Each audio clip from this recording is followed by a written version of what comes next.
Welcome to another virtual author event at the Poison Pen Bookstore. I am John Charles, and today the Poison Pen is delighted to have back with us virtually author Andrea Penrose, whose new book, The Diamond of London, will soon be available in bookstores and libraries near you. Before we begin, I would like to let those tuning in know that the Poison Pen does have copies of The Diamond of London on order, and if you'd like one held or put in the mail, just give us a call or go online to the Poison Pen Bookstore. Now I'd like to welcome Andrea Penrose. Thank you so much for having me, John. Thank you for joining us today, Andrea. My first question to you, like many authors, is what can you tell us about yourself before you became a published writer? I think I have a left brain, right brain love affair with the printed page. I started out as a graphic designer, really. That's what I majored in at college, and but in publication design, I've always loved books, being an avid reader from a very early age, and I loved designing word and image. And then slowly, I always have loved writing, and I did it as a child. I slowly decided I wanted to try write my hand at writing a book, and I wrote a Regency romance and was lucky enough to sell it and switch gears and switched sort of main professions midstream, and I really love it. What made you decide to start in Regency romances? Was that something you had read? You just, that was what you thought would Well, sell? Jane Austen, I blame Jane Austen. I fell in love with that as an early teenager. And then, of course, I discovered Georgette Hare, Mhm. and that was it. I just thought these were marvelous stories. I loved the era, not only for the romance of it, the wonderful balls and the country home, but then the more I also studied a lot of history in college, and I became so fascinated. It's really the birth of the modern world, and like our society, the Regency was going through tremendous flux in both art, music, politics, science. I mean, technology with the Industrial Revolution was really changing the world with frightening speed, just like we feel. And people were in flux, and they were challenging ideas from the past, which is really how Lady Hester fits into all of this.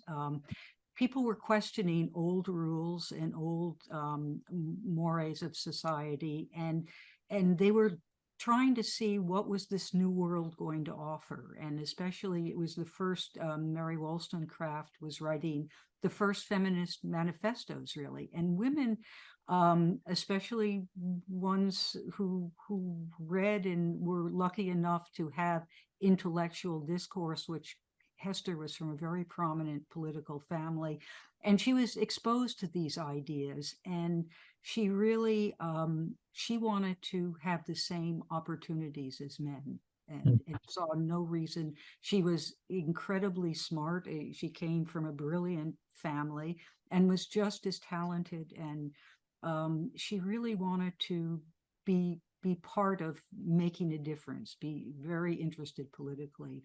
And so she just sort of fascinated me when I really began looking into her life. As a sidebar, for those tuning in who might not be familiar, can you kind of briefly explain the Regency era so they know what we're Sure. talking A good way to start is to say it's Jane Austen's era. about? It's the historians define it really as 1800, where the Napoleonic Wars were really beginning, to 1838, when when the last King George IV died, and Queen Victoria came to the throne. So it's really those first 38 years of the 1800s. And as I said, the Napoleonic Wars were raging. You just had a lot of different things happening in society. It's a fascinating time period. I think a long time ago, another author explained its fascination to me that I thought was quite clever. The Regency era is far enough in the past to seem glamorous, but close enough to us that it doesn't seem strange like the Tudor times. Yeah. I think that's a really good one. And I think more and more I try when I talk about what I write is to say the parallels with today are really interesting. So while some people might say, oh, history is just sort of way in that dusty past, and yet I say no, actually they're grappling with many of the same challenges we are, and it's fascinating to look back and see how they handled things. Now, if I understand correctly from my research, you've written romances, mysteries, everything set in the Regency period, but you were reluctant to do what you call a fictional biography until you learned a little bit more about Hester. Yeah. It seemed at first I had trouble getting my head around the idea of I've got to take a, a real life person and then um, somehow construct dialogue and what she's feeling. And I thought that's a daunting challenge. But then I began, luckily as I said, she came from a very prominent family. So her letters were preserved. In fact, her niece published a collection in the late 1800s of her letters. So I was able to read and get a sense. She was a prolific letter writer, both to friends and to politicians, because she served as a private secretary for her uncle, who was prime minister of Great Britain. And so I got a sense of her. She had a very pithy sense of humor. She could be very sharp and acerbic. I mean, she was a difficult person many times, but I also got there was an incredible loyalty to her family and especially her younger half brothers. So, she had some hard edges. She pushed and made enemies, but at heart, I also thought she was incredibly loyal and sometimes to her own, giving, to her own detriment, really looking out for others and putting herself on the line for them. So she just the more I read about her, the more I just really wanted to tell her story, because I think she's an amazing person. And she was involved with so many other prominent people. I read biographies about the three men she was romantically entangled with, who were very prominent in society. So the more I looked, the more I really had source material and felt that I could fairly accurately depict what was happening in her life, and then it became sort of a fun thing to try and imagine her, based on what I read, to then feel I could put my own fictional writing skills to make her come alive in the way that I saw her. And that's why it's really a biography inspired by her life, because I'm obviously interpreting it through my eyes too. And it became a really fascinating project. You kind of anchor your story of Hester around four different men in her life. Um, Can you tell us a little bit about each of them and what role they played with Hester? Well, when you start with Hester, you really have to start with her family history. So I'll bore you. The diamond actually is a big thing in her life. Her great grandfather was an adventurer. Really, he went to India to do commerce, and the East India Company found him a thorn in their side, and so hired him. So he became very wealthy working over there. But then he also, by hook or by crook, it's not clear how he obtained this. It's now probably next to the Hope Diamond, the most famous diamond in the world. It's Wow. huge. And it was called the Pitt Diamond when he got it back to England, smuggling it in the heel of his son's shoe. He had it recut. He ended up selling it to the French regent, who was going to be crown king, and it became known as the Regent diamond, and it's now in the Louvre.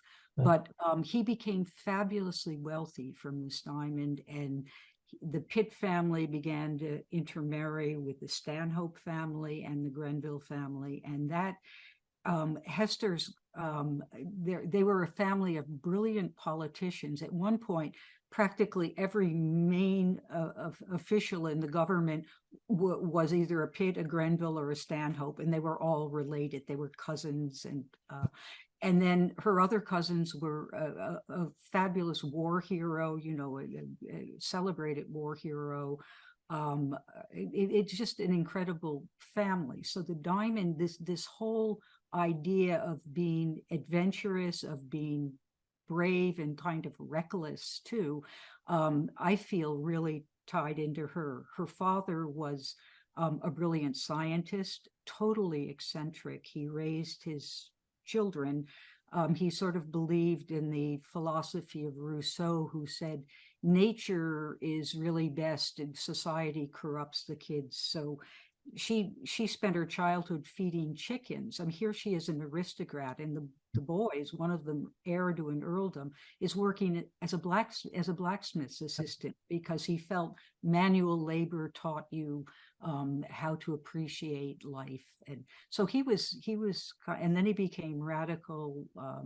He supported the French Revolution. He believed the aristocracy should be abolished. So he was a very, and then became very autocratic at home. He basically locked the kids, even when they were in their teen years. He wouldn't let his heir attend any school. They were taught at home. So she arranged for him to escape that tyranny, and butted heads with her father and had to leave and go live with her relatives, the Pitts, in London, which is where she finally got into society in her early 20s. hmm. Um, so do you want me to then go through some of the other men? Well, yeah, because I found them fascinating. You kind of gave me a new appreciation for George Beau Brummel, because Yeah, yeah, you have these preconceived notions of people exactly. from what you read, and all of a sudden you Yeah. think, oh, maybe there's another side to them. It was, I found Brummel fascinating too. Again, for listener, if anyone who's knows the Regency a little from various novels, he was the arbiter of style. He was this fashion plate and wit and friend of the Prince Regent. But in real life, he came from a humble background and got a scholarship to attend Eton and Oxford, and realized he had he liked the high life. He liked living with his rich friends, and the only way he could do that was to make himself entertaining and useful. The Prince Regent began to depend on his sense of style to help him choose paintings, to how to dress, and he enjoyed that, but he also resented it. He felt trapped too. He had no control over his own life. And Hester, when she came, being a woman in that era, she lived very nicely with her Pitt relatives, but she had no money, no control over her life, and she chafed against that too. So when they first met, Brummel, she's this young woman who has no polish really, and Brummel sort of took her under his wing. They met at a party. They seemed to hit it off, sensing kindred souls, and he sort of helped her learn how to navigate the very tough society Uh, where you Critical, have yeah. to be critical and duplicity, gossip and backbiting. She learned how to survive in that milieu, really through some of Brummel's and that relationship. There were speculation that there might have been a romance, but Mm, really most people agree they were simply friends yeah. and enjoyed each other's company and could share their feelings. um, then her next romantic is a cousin, or a second cousin, again a Pitt. He is a direct descendant of Thomas Pitt, who had the diamond Pitt, and he is known as the half mad lord because he really has a temper, and these days maybe we would call him borderline spectrum or whatever, but he runs away from home, becomes a midshipman in the Navy, which again he's heir to a baron. He's actually a baron, and he comes home after getting in a lot of trouble in the Navy. He's just constantly having trouble with his superiors, and he again is very reckless, and he appeals. I think his wildness appeals to Hester because she's just chafing against the restrictions too, and they have quite a romance. She sleeps with him. It's pretty much recognized, which again is quite a step for a woman in the Regency.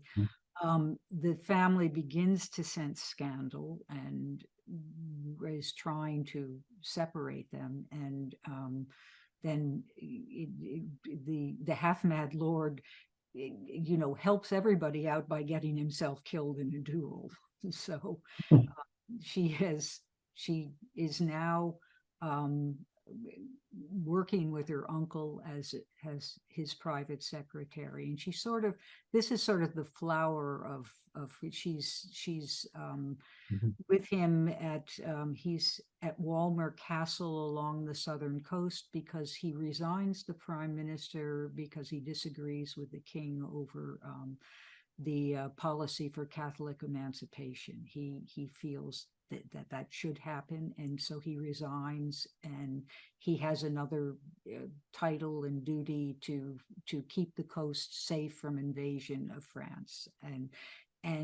But he and his supporters are sort of trying to, as Napoleon looks like he's really going to ignite Europe into war, his supporters start working to bring him back to power, Pitt back to power. And this is where Hester is working with politicians, or asking her advice on things and trying to reach Pitt through her. And she is in her element. This is probably the happiest she has ever been. And when Pitt does become prime minister again, it's very interesting. He becomes prime minister in I think like May, and 2 months later, Napoleon crowns himself emperor, and in the coronation sword is the Pitt diamond. Wow. It's just these, you couldn't make some of this stuff up. The connections that tie this family into amazing events in history. And so she goes back to London, and again, sort of the belle of the ball, and she falls very much in love with a very prominent diplomat who, if you look at his portrait, painted by the famous Sir Thomas Lawrence, it's a full-length portrait, and he was known as the most beautiful man in Britain, and he is quite a good-looking man. She thinks this is perfect. If I marry him, I'll be a politician's wife. I'll be able to advise him, and I would love to travel, and he would probably have diplomatic posts. And so she is smitten, and he seduces her. They have a fairly intense affair. They are sneaking out to meet each other. But little does she know, she has a long-term relationship with another woman who is married, so he can't marry her. But again, poor Hester is sort of caught in the middle of this, And then when she learns that he has no intention of offering marriage, in fact, her uncle is sending him to Russia as an ambassador to break up. He was unaware they were having an affair until he realized something was going on, and he needed not to have a scandal affect Mhm. his thing. So Hester is really devastated, and I don't want to give too much Yeah. away, but and so then she's coming to her. Pitt actually is in ill health. He dies. He's suddenly out of the limelight, and of course, as a woman, all the friends in high places that used to bow and treat her well and invite her, she's no longer of use to them. And she has to adjust to living on her own on a very small stipend that her uncle generously got the king to provide for her. And she turns to really nurturing her two younger brothers who are in the army. And at that point, she reconnects with a general she met, a very famous general that she met through Pitt when they were down on the southern coast. He really turns out to be the love of her life. He is this amazing. I've read a number of things about him, and I couldn't find anyone say an unkind word about this man. He was one of those true heroes. He was incredibly courageous in battle. He cared about his men, so treated them very well. Was a brilliant strategist, but had such a strong sense of honor too, that he butted heads with the politicians. He would tell them, you can't, when they wanted the Peninsular War in Spain and Portugal were heating up, and he thought their strategy was very flawed, and he fought with them. They disliked that he criticized them publicly, and they then appointed him to take over the army there, even though he knew it was going to be a disaster. He didn't think, they were thinking the Spanish would support the British army when it moved in, and it didn't. And Hester tried to help him navigate the politicians and change minds, but he couldn't. And uh, the historians disagree whether they did have a promise to marry, when he felt very strongly it wasn't right to marry someone going off to war. I'm the romantic, so I choose when I read their letters to each other, and I'm convinced that they truly were in love. And so off he goes to war, and her two younger brothers are clamoring to be part. They go as his adjutants too. So now the three people she loves best are in harm's way, and she's sitting there and waiting. And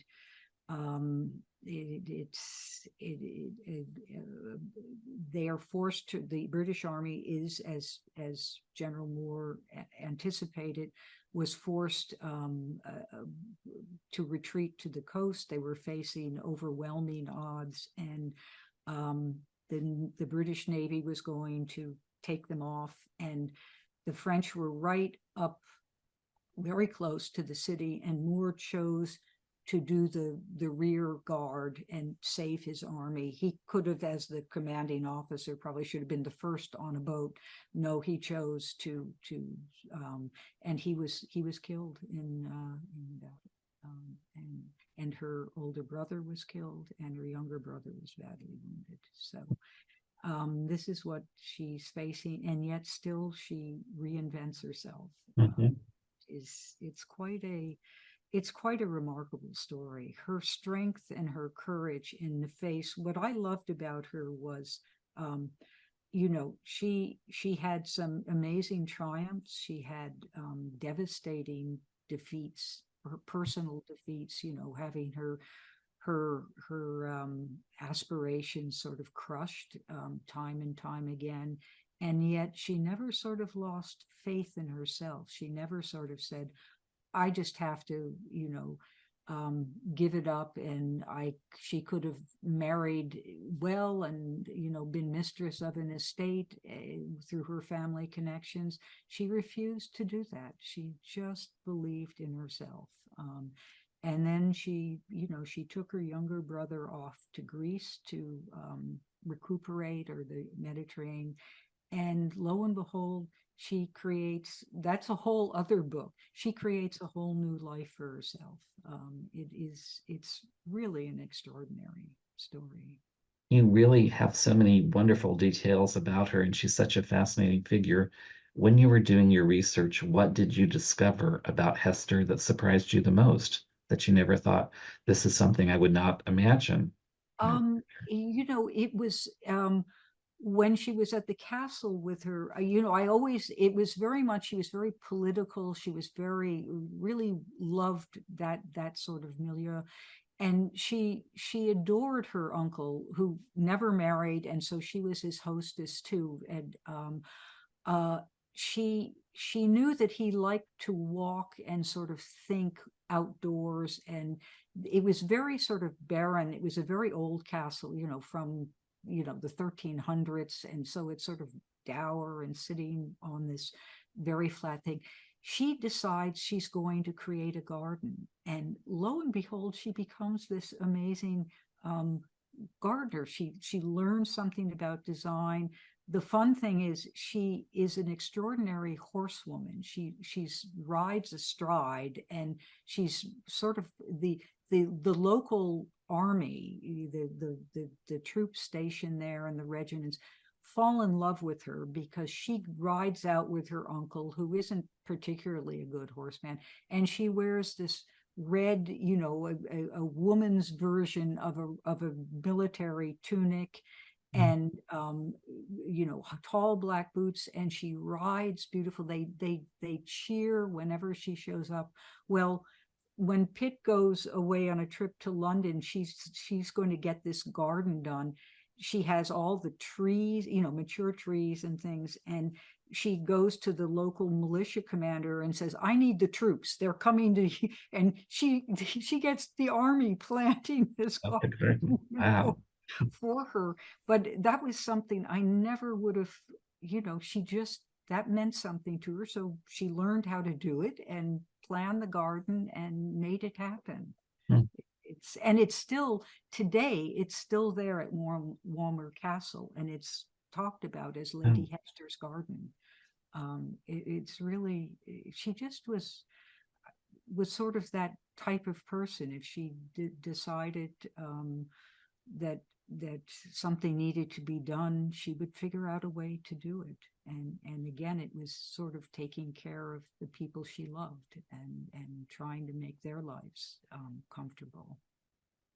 One of the things, well, two of the things that I love about your books, all of them, is that you have this way of showing people who might have kind of a stereotype about a historical period, that there really is a wide range of people and events and things. I mean, you think a woman like Hester, that has to be a fictional character, but she really was a real person. And the other thing you demonstrate is that history is not set in stone. We are constantly reevaluating how we look at different time periods. We discover new things. For a long time, especially, women were kind of relegated to the side when it came to historical events. And now we're discovering really how much they played parts in different events. Yeah, I mean, I am excited about that. I think, the traditional narratives had a very, just straight path. And if you didn't fit on that path, you couldn't be important. Your contributions just must not have really, they were always, the credit went to the people who were most visible and most in sort of control of things. And what's happening now is we're realizing so many momentous, be it inventions, be it fashion, be it writing, be it mathematics. I mean, there's so many stories from people who have been sort of left in the shadows. And I find those are really exciting to bring to life and to make people aware. I think it's inspiring for younger people, especially, to see, hey, there are people who look like me, or there are people who are like me, who really have done amazing things, and I never knew that before. And I think that's really important. And one of the things I care about is bringing some of those stories to life, like Hester's. I mean, it's, when I started reading about Regency history, there was just, you're right, there was nothing It was about. all balls and parties and Right. shopping on Bond And, Street. no, you now realize there are some amazing women artists, and you just, they were never in the books, the art books. They were sort of, no, you could be a muse, but you actually weren't really an artist. And those stories are being told now, and it's really great. Well, I still remember one of your early Regencies, A Stroke of Luck, because you um, demonstrated that you could still maintain the integrity of a traditional Regency romance, everything that readers loved about it, but you bring new things in, like who would have thought golf could Yeah. roll in the Regency world? Yeah, that's fun. I guess I've always liked to take uh, very traditional tropes and find some way to make them interesting. And I think, I'm a real history nerd. Nothing makes me happier than to go down these little rabbit holes and say, oh my goodness, I never knew that connected to that. And before you know it, you find some other really interesting little fact. And I think those are really fun to work in. To stories. And Let's talk a little bit before we run out of time because The Diamond of London is your first historical fictional biography, but sure, you've been writing historical mysteries for quite a while. You have two different series, Mhm. your Rexford and Sloane and your Lady Ariana mysteries. Can you tell us a little bit about each of them? And what I found fascinating, I didn't realize until recently, how brilliant you were about Rexford and Sloane because you created a right brain, left brain kind of detective pair. I just didn't see it until somebody pointed it out to me. I thought, wow, that really is clever. Yeah, yeah, that was really fun. I think it the Rexford and Sloan, because one of the points I made earlier was I found the idea that technology disrupting society. So all of there's always a scientific element. It's usually the MacGuffin in the story. There's some sort of scientific innovation that triggers a murder and then an investigation. So then the two protagonists, the two sleuths, one is a satirical cartoonist. The woman who has taken up the pen of her late husband, but God forfend, heaven forfend that a woman criticize the high and mighty. She has to work under a pen name, but because she has this network of street urchins and the maids and the servants in big houses, is how she has her network of information, how she gets secrets and scandals. And that makes her a perfect person to solve a mystery because she can learn. She has sources that other people don't have. And the other protagonist is a brilliant scientist who is irascible. He's an aristocrat. And they meet in the first book. They hate each other. She has seen evidence of a crime, and the Earl, my protagonist, has been having a very public war of words with a pious cleric about lifestyles. And when the pious cleric is found murdered, he, of course, is the first suspect. But my my my artist happens to have seen evidence at the scene of the crime that makes her think he's not. And they reluctantly agree to work together, and lo and behold, they find they really make a good pair. They're both very observant, but they see things in different ways. She sees things through an artist's eyes and her intuition. He's absolutely logical and based on facts and how empirical evidence, and they make a really good team together, and they challenge each other, and they learn from each other on how seeing things through a different lens can lead you to the truth, really. And that has been really fun playing with the two different personalities, and the scientific, how change is threatening to society. Let's talk a little bit about your own writing, not your writing career, your reading life, because I'm always fascinated. You write historical mysteries, historical romances, historical fiction. Do you just read solely historicals, or are you more all over the map when it comes to? I am all over the map. I read a lot of nonfiction Mm, in a number of fields. I read,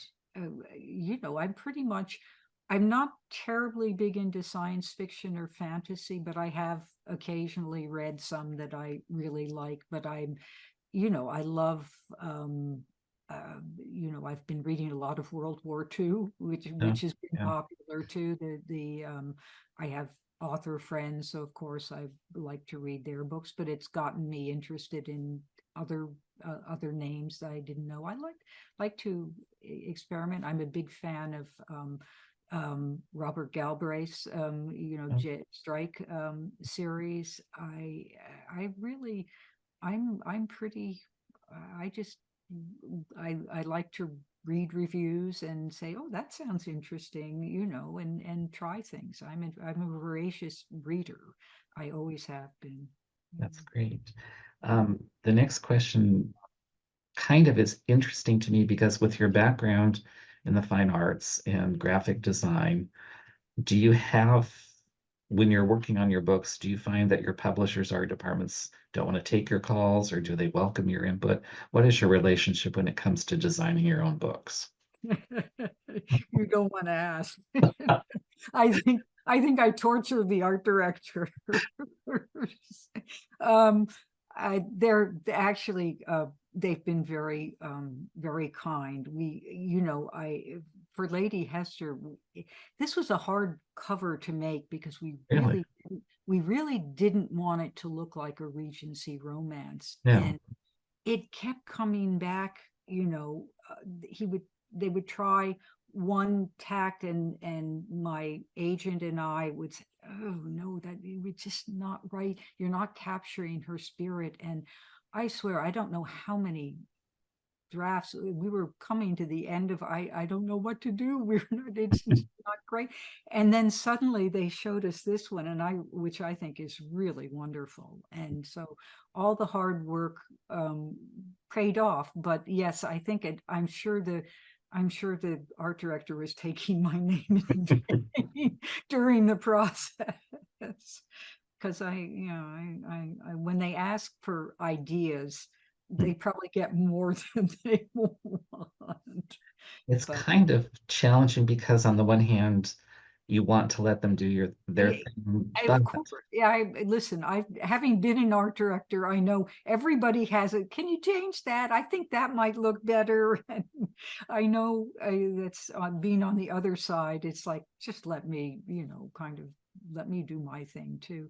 So I do try and be sensitive about that. But I think they've done great on the yeah. Rexford Loan, They and so have, and it just underscores that as much as we want books to be judged on their contents, the first way we pick them up is through their cover. those are Makes important. sense. There's no question about that. I think you need to get, especially this day and age. There's so many things Mhm. out there, and you really want to make it be the best you feel it can be, and capture something about the story too. Yeah. Am I incorrect, but you're continuing the Lady Ariana series on I your, am. I am. I've been a little busy this past year. I am working. I actually have one in the works right now. I hope will come out in later spring. has To it enjoy that. been interesting taking charge of the publishing process on your It part?